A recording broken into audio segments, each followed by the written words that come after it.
Sejahtera, nama saya Zahira dari Sekolah Menengah Daniel. Yang Mulia, Tuan Pengerusi Majlis, jemaah pengadil yang bijaksana, guru-guru, pelajar-pelajar serta hadirin sekalian.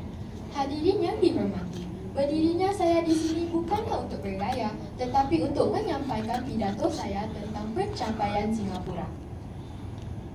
Singapura kini dikenali bukan sahaja kerana ekonominya yang kukuh, tetapi juga kerana kemudahan kesihatan bertaraf dunia dan sektor pelancongan yang menarik berjuta-juta orang ke negara ini setiap tahun. Pertama, Singapura berjaya dalam bidang kesihatan.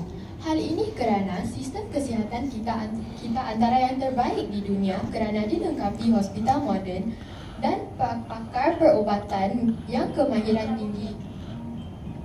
Contohnya, Hospital University Nasional terkenal dalam rawatan kardiologi. Kesannya, rakyat dapat menikmati rawatan yang berkualiti tanpa perlu keluar negara. Tegasnya, sistem kesihatan yang mantap melambangkan kesejahteraan rakyat Singapura. Hadirin sekalian, selain itu, pelancongan juga menjadi salah satu kejayaan Singapura. Hal ini kerana Singapura mempunyai banyak tarikan moden seperti Marina Bay Sands, Universal Studios serta warisan budaya di Kampung Glam, Chinatown dan Little India.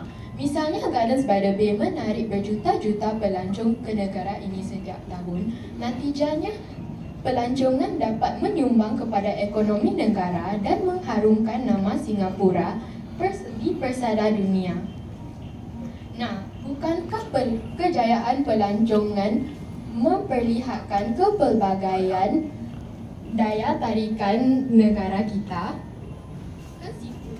Kesimpulannya, kejayaan Singapura dalam bidang kesihatan dan pelancongan menunjukkan bahawa kita mampu melahirkan negara yang sejahtera.